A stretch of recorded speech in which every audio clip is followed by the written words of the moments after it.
لا حول ولا قوة إلا بالله العلي العظيم أعوذ بالله من الشيطان الرجيم بسم الله الرحمن الرحيم رب اشرح لي صدري ويسر لي أمري واحلل عقدة من لساني يفقهوا قولي اللهم صل على محمد وآل محمد وعجل فرجهم. خاران عزیزان السلام علیکم ورحمۃ اللہ. درس ہمارا آج کا تاریخ اسلام ہے اور جس طرح سے ہم سلسلے وار پڑھتے آ رہے ہیں. پچھلے درس ہم نے جو ہے وہ 5ویں امام اور 7ویں معصوم کی سوانح حیات کے بارے میں ان کی تاریخ حیات کو پڑھا تھا 5ویں امام کی. آج جو ہے ہم ان کے فرزند امام جعفر صادق علیہ السلام کی سوانح حیات پر کچھ نظر ڈالیں گے کہ امام جو ہیں وہ امام زین العابدین، یعنی اگر اپنے باپ کی طرف سے دیکھا جائے تو وہ امام زین العابدین علیہ السلام اور جناب فاطمہ بنت امام حسن کے پوتے ہیں، ٹھیک ہے، اور امام باقر علیہ السلام کے فرزند ہیں. اور ان کی مادر گرامی کون تھی؟ فروہ بنت قاسم ابن محمد بن ابی بکر کے فرزند ہیں. 17 ربیع الاول ان کی جو ہے وہ ولادت کی تاریخ ہے اور 83 ہجری کو یہ ولادت پائے ہیں امام نے. اور جو ان کی جو خصوصیات ہیں امام کی کچھ، کہ جس طرح سے امام اللہ نے جب ولادت قرار دی ہے امام صادق علیہ السلام کی، وہ مدینہ منورہ میں ہوئی ہے. نگاہ قدرت کے اعتبار سے ماہ ربیع الاول کی 17 تاریخ کو صداقت کے لیے، یعنی ایک راز آنے والی تاریخ تھی کہ 17 ربیع الاول کو امام صادق علیہ السلام اس دنیا میں آئے ہیں، اور جنہوں نے آنے کے بعد صداقت کو جس طرح سے ان کے جد بزرگوار حضرت محمد مصطفیٰ صلی اللہ علیہ وآلہ وسلم صادق تھے، امین تھے، اسی طرح سے ان کے خاندان میں، ان کے نسل میں ایک صادق اور آیا، اور دونوں ہی صادق کے تاریخ جو ہے وہ اللہ نے 17 ربیع الاول کو چنی اور اسی تاریخ کا انتخاب کیا ہے. اسی طرح مثلا جس طرح سے ان کے دادا کی 17 تاریخ ہے، اسی طرح ان کے پوتے کی بھی ہے کہ دونوں صداقت، دونوں کی سچائیاں، دونوں کی صدق جو ہے وہ متحد ہو گئے، کیونکہ مسلک آل محمد جو ہے وہ کسی ذاتی مثلا کوئی مثلا پرسنلی کسی کا نظریہ نہیں ہے، وہ ایک اللہ کی حقانیت، اللہ کی جو نگاہ ہے، حقیقی نگاہ ہے، اور اللہ کے جو حقیقی افکار ہیں اس کا نتیجہ یہ ہوتے ہیں. خوب، یعنی یوں ہی جس طرح سے ایک عام انسان دنیا میں آ جاتا ہے اور پیدا ہو جاتا ہے، اس کی پیدائش ہو جاتی ہے، اور یوں ہی اس کی زندگی معمولی سے گزرتی ہے جس طرح سے سب کی گزرتی. ان کی زندگی ہر انسان سے الگ ہے، ہر بشر سے الگ ہوتی ہے. اللہ اپنے حقیقی افکار کے ذریعے، اپنی حقیقی نگاہ کے ذریعے کا نتیجہ قرار دیتا ہے انہیں، اور یہ پھر دنیا میں انسانی شکل میں مجسم ہو کر آتے ہیں. یہ وہ انوار ہیں کہ جن کو اللہ بہترین طریقے سے خلق کیا، جنہیں اللہ نے ہر کسی کی پیدائش، یعنی انسانوں کی پیدائش سے جدا ان کی پیدائش ہوتی ہے، ان کا نام گزین کرنا، نام رکھنا، ان کی زندگی، یعنی ہر کچھ طرز حیات ان کا بالکل الگ ہوتا ہے. ہر کسی چیز پر ان کے جو زندگی کے موڑ ہیں سب پر اللہ کی مخصوص نگاہ ہوتی ہے. خوب، جس کے اصول کا بیان نبی صادق کے ذریعے مثلا جو امام صادق علیہ السلام کی ہم جب زندگی کو دیکھتے ہیں تو ان کی جو بہترین مذہب اور وہ مذہب، یعنی بہترین مذہب قرار پایا ہے انہی کے ذریعے سے، کہ جس طرح سے انہوں نے تبلیغ کی، جس طرح سے انہوں نے علم کو نشر کیا دنیا میں، اور اصول کا بیان جو نبی صادق کے ذریعے سے ہوا تھا اس کی تشریحات اور تفصیلات کا بیان کا کام جو ہے انہی امام کے ذریعے، یعنی امام صادق علیہ السلام کے ذریعے متعلق قرار دیا گیا. یعنی اپنے دادا کے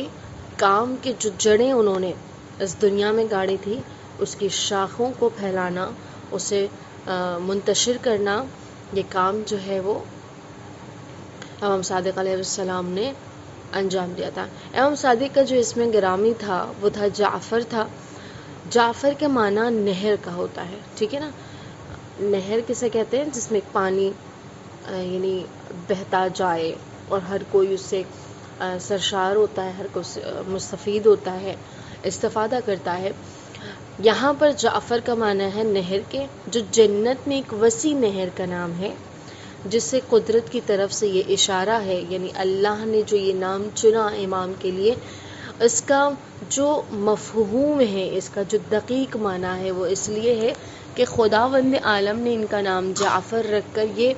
اشارہ دیا ہے کہ علوم اور کمالات سے ایک عالم سیراب ہونے والا تھا۔ یعنی آج دنیا میں جتنے علم آپ دیکھیں، کتنی دنیا آگے بڑھ چکی ہے، یہ سب جو ہے وہ پلٹ کر جاتی ہیں کس کی طرف؟ خود امام صادق کی نشر کی ہوئی علوم اور کمالات کی طرف جاتی ہیں، کہ وہ ایک دریا کے مانند تھے، ان کا علم ایک دریا کے مانند تھا، جس میں دنیا کے ہر مخلوق نے اس میں غوطہ لگا کر اس سے فائدہ اٹھایا ہے۔ علوم کی یعنی بتایا جاتا ہے کہ امام کے جو علم تھے اس کی وسعت جنت کی نہر جیسی ہیں، ٹھیک ہے، یعنی اتنی زیادہ وسیع ہیں، اور آپ سے واقعی فیض حاصل کرنے والا گویا اہل جنت میں سے ہے۔ یعنی امام کے علوم سے جس نے بھی اپنے آپ کو سرشار کیا، اپنی پیاس بجھائی ان کے علوم کی نہر سے، اس نے گویا اپنے آپ کو کیا کیا؟ بہشت کے رہنے والوں میں قرار دیا ہے۔ امام کے جو القاب تھے ان میں سے جو مشہور القاب ہیں کچھ وہی ہیں: صابر، فاضل، صادق ہیں، جن میں صادق کا لقب حضرت رسول خدا نے اس کا تذکرہ جو ہے وہ اپنی زندگی میں کیا تھا، اور یہ فرمایا تھا کہ جس میں اپنے بعد جو ہے وہ وارث و جانشین کا تذکرہ کرتے ہوئے، یعنی رسول خدا نے جب اپنے بعد کے جتنے بھی جانشین تھے ان کا سب کا نام جو ہے اپنی زندگی میں بتا کر گئے تھے، ان کے خصوصیات بتا کر گئی تھی کہ کوئی بھی آرام سے اور آسانی سے پہچان سکتا تھا کہ جو پیشن گوئیاں رسول نے کی تھی اپنی زندگی میں۔ تو وہاں پر ان کے لیے یعنی امام صادق علیہ السلام کے لیے رسول نے فرمایا تھا کہ اس کا لقب میرا لقب ہوگا، یعنی صادق ہوگا، اور آپ کی کنیت ابو عبداللہ تھی۔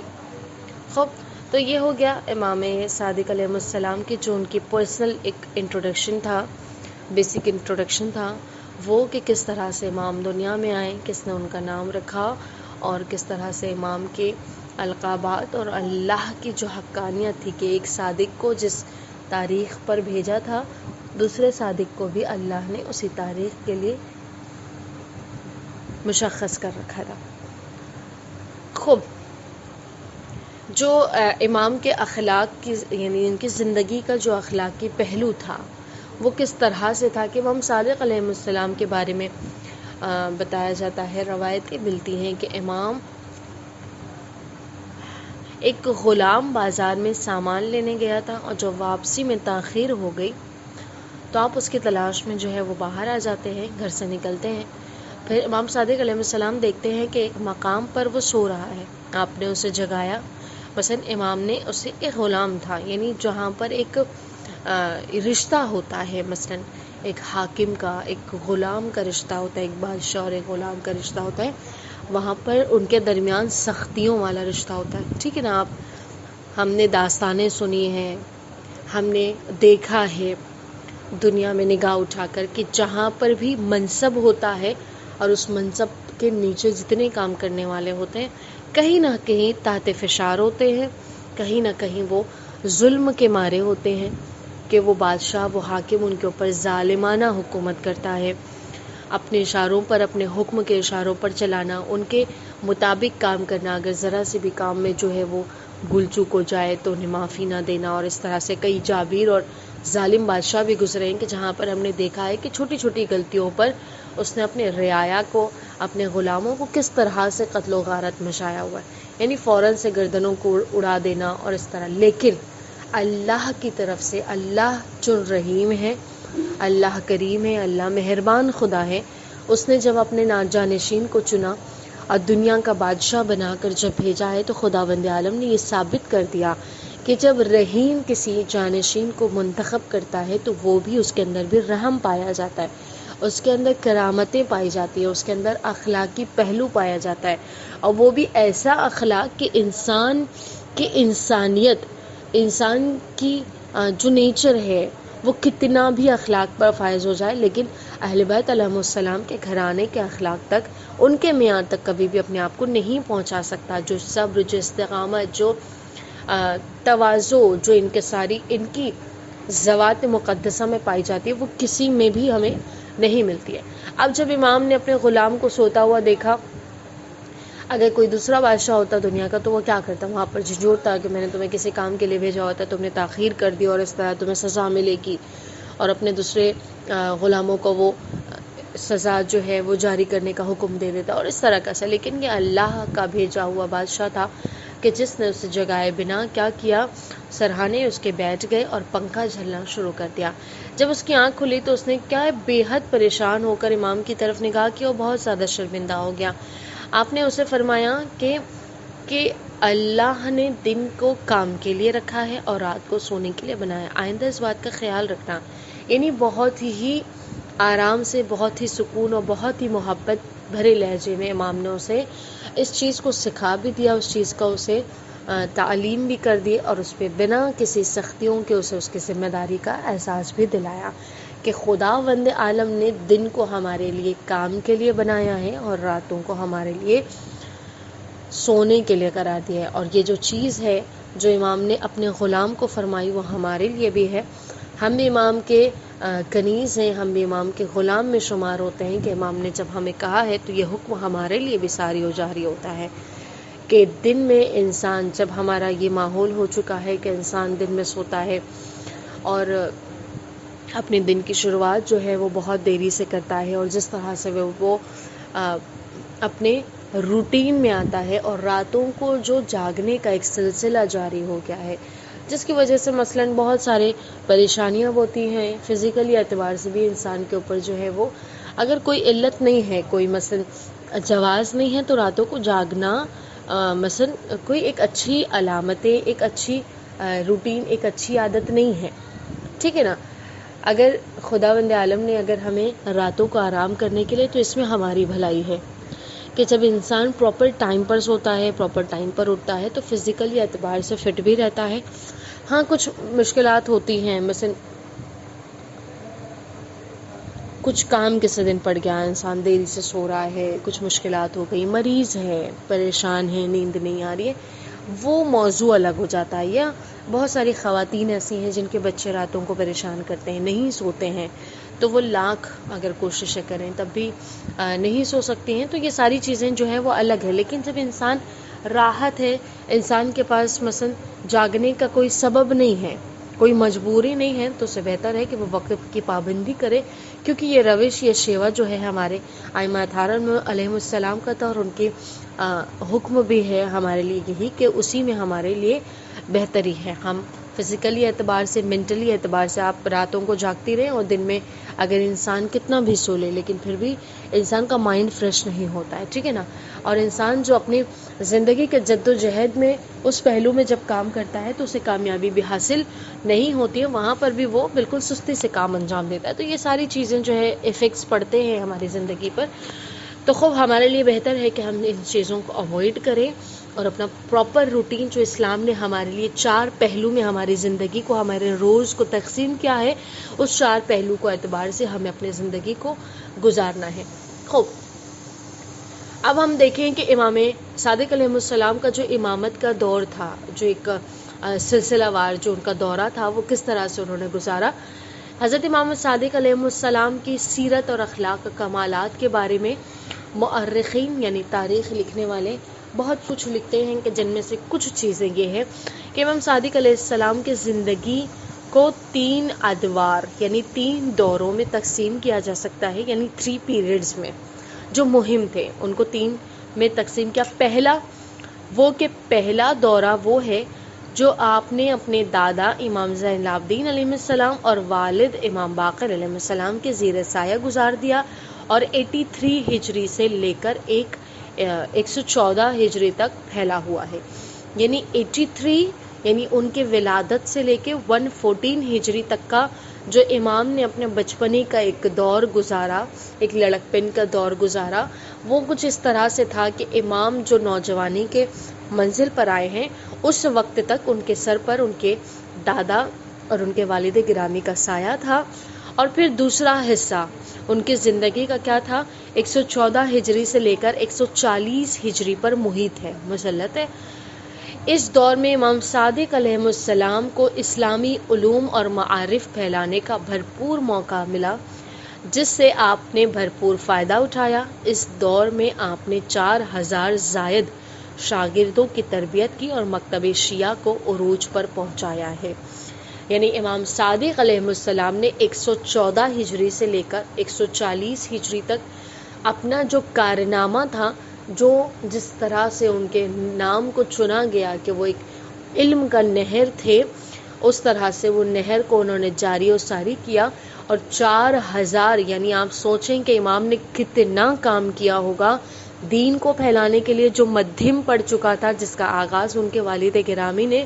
اس کی جو جال بچھائی اور اس کو آگے بڑھانا، کھینچنا اور اسے محکم بنانا، یہ ان کے بیٹے، ان کے فرزند امام صادق علیہ السلام نے کیا کہ امام صادق علیہ السلام نے مکتب شیعہ کو عروج پر پہنچایا اور 4000 شاگردوں کو تعلیم دے کر دنیا بھر کے گوشے اور کونے میں انہیں پھیلا دیا کہ ان کے شاگردوں نے جو ہے اس کو اپنے جس طرح سے امام نے نشر کیا، ان کے شاگردوں نے بھی امام کے علوم سے امام سے علم حاصل کر کے اور اس علم اور کمالات کو امام کے دنیا کے گوشے گوشے میں پھیلا دیا۔ خوب شیعت کو وہاں پر جاری کیا گیا۔ تیسرا جو دورہ جو امام کی حیات کا ہے، وہ امام کی آخری 8 سال کے ہیں۔ 8 سال کی زندگی جو آخری امام کی بچی تھی اس پر مشتمل ہے۔ اس دور میں آپ پر عباسی خلیفہ منصور دوانقی کی حکومت کا سخت دباؤ تھا۔ یعنی امام کے جب کمالات اور علم پوری دنیا میں پھیلنے لگے تو جو جعلی بادشاہ تھے، جس طرح سے ہر امام کے دورے میں ہوتا گیا کہ انہیں اپنی حکومت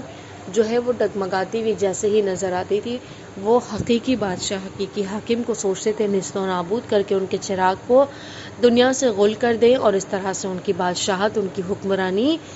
محکم ہو جائے۔ لیکن اللہ نے اس طرح سے کچھ معمور بنایا ہوا ہے، اس کی حکمتیں اس طرح سے ہیں کہ اگر وہ مار پیٹیں تو اللہ نے اس طرح سے انتظام کر رکھا ہے کہ خداوند عالم نے ہر بادشاہ کے اوپر اپنے جانشین کو مسلط کر رکھا ہے۔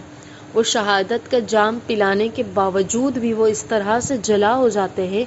کہ ان کا کیا ہوا کام نہ دبتا ہے، نہ مدھم ہوتا ہے، نہ ان کی محنت ضائع ہوتی ہے۔ اب جب عباسی مثلا عباس بن منصور دوانقی کی حکومت کا جب سخت دباؤ امام کی زندگی پر پڑا،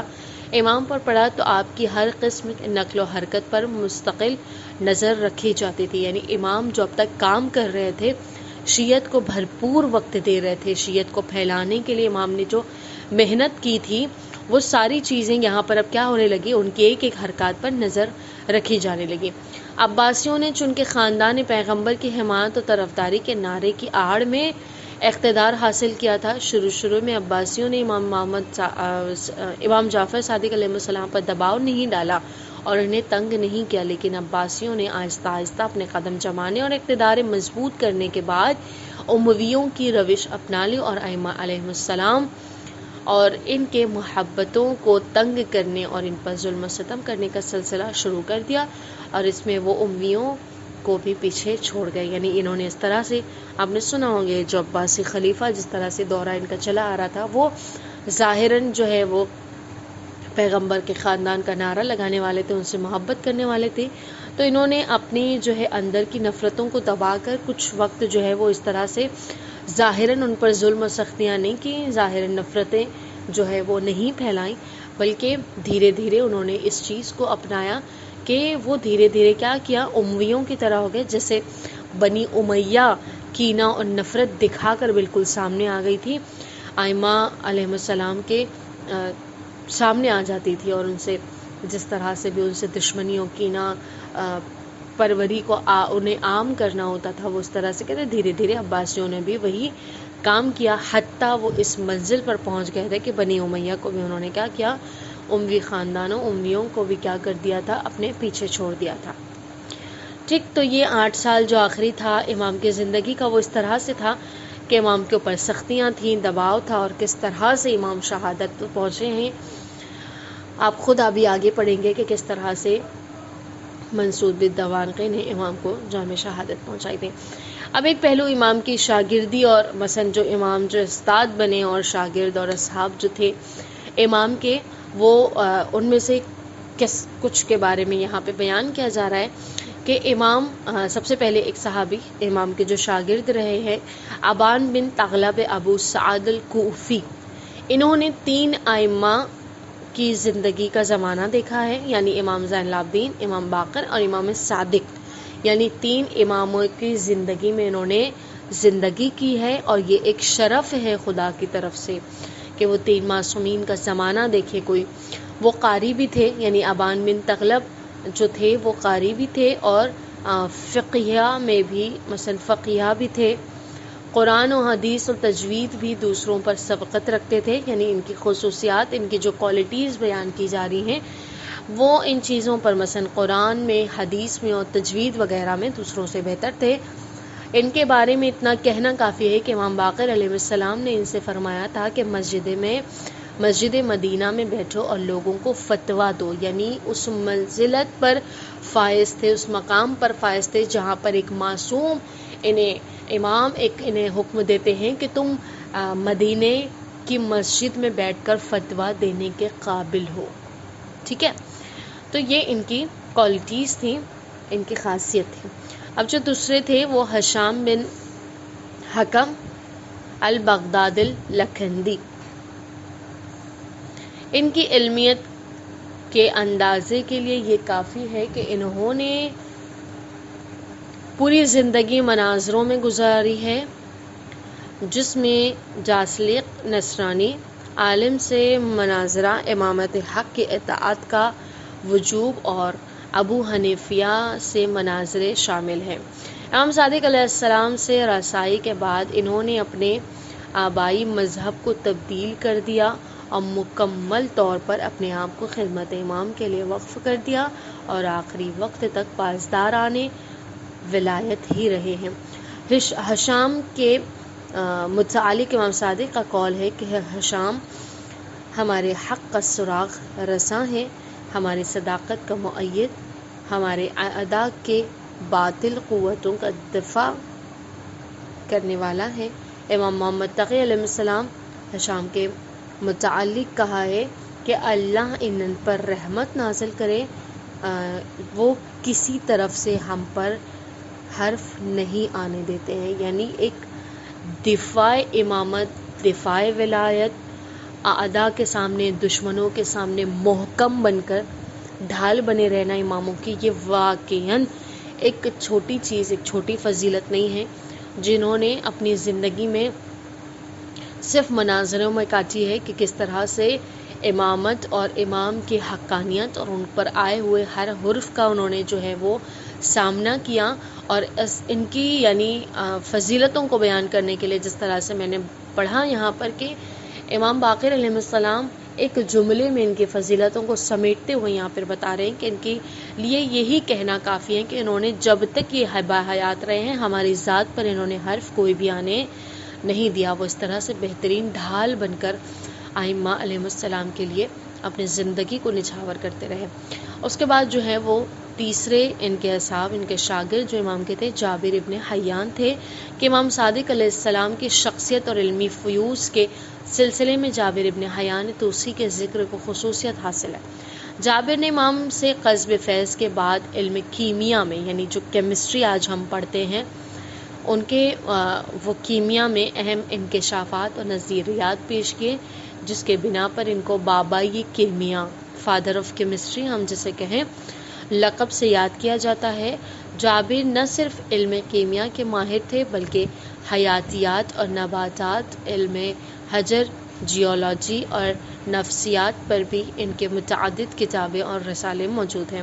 یعنی بہت زیادہ وہ ایکسپرٹ تھے، اور الگ الگ طریقے سے جس طرح سے انہوں انکشافات کرنا ہوتا تھا. یعنی یہ کیمسٹری میں جو ہم آج پڑھتے ہیں کہ کس طرح سے وہ ایسڈس وغیرہ کی جو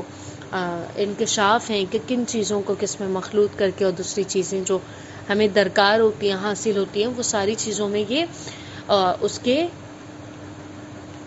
جو ہے انہیں بابائی کیمیا لقب دے دیا گیا. ٹھیک ہے، فادر آف کیمسٹری کہا جانے لگا. اور اس کے علاوہ بھی ان کے پاس جو علم تھا جس میں وہ ماہر تھے، حیاتیات یعنی جو زندگی ہوتی ہے اور نباتات وغیرہ، یہ جو اور جو ہجر جیولوجی وغیرہ اور ہماری نفسیاتی علم جو ہے، مثلا سائیکولوجی جو ہے، ہیومن سائیکولوجی وغیرہ، اس میں بھی بہت زیادہ وہ ماہر تھے.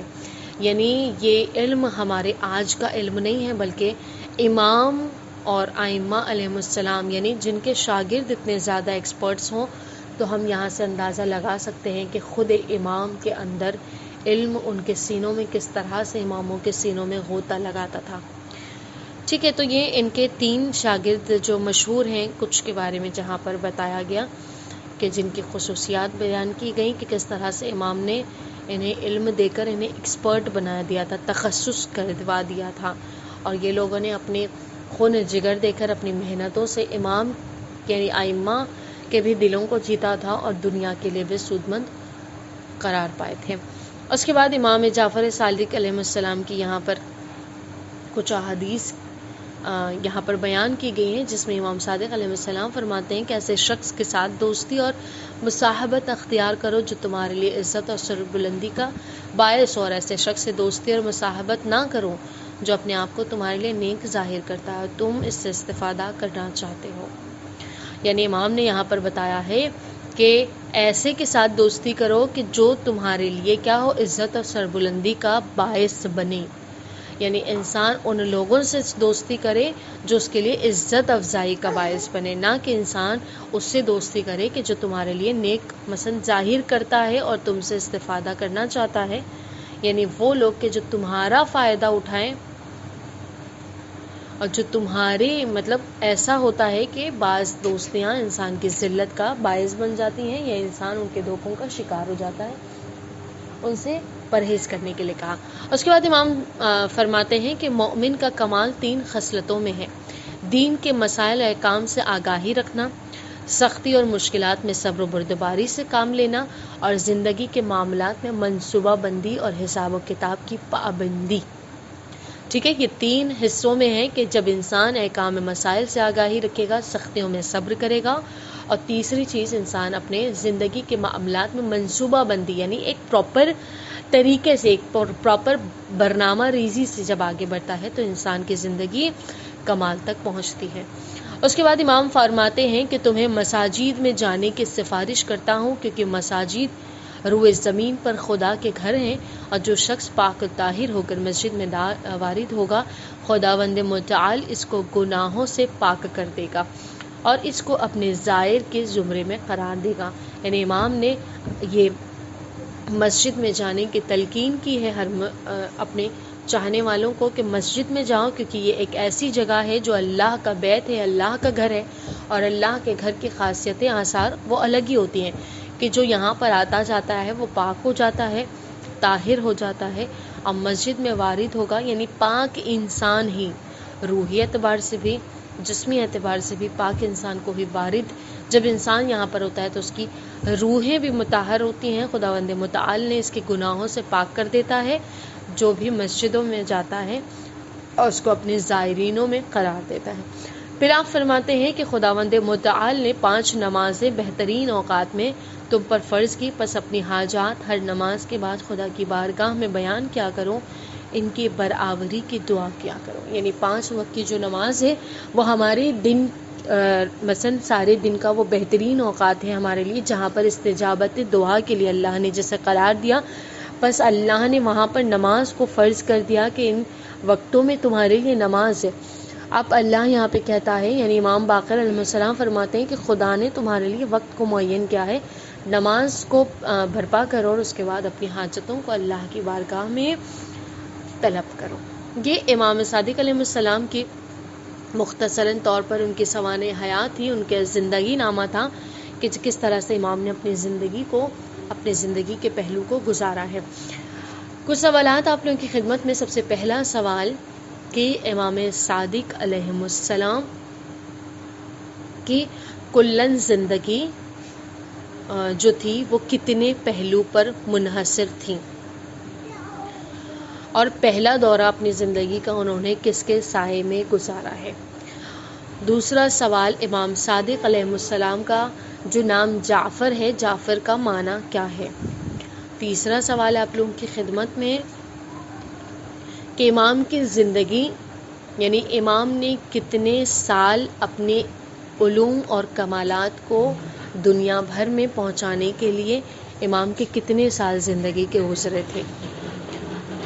چوتھا سوال آپ لوگوں کی خدمت میں کہ امام کے 3 شاگردوں کا جو ذکر کیا گیا ہے، ان کے اصحابوں کا، 3 مخصوص اصحابوں کا، ان تینوں کا نام بتائیں۔ پانچواں سوال آپ لوگوں کی خدمت میں کہ امام صادق علیہ السلام نے زندگی کے مثلا ایک مومن کے کمال کی جو 3 خصلتیں بیان کی ہیں، وہ 3 خصلتیں کون سی ہیں۔ وصلی اللہ علی محمد و آل محمد، والسلام علیکم ورحمۃ اللہ۔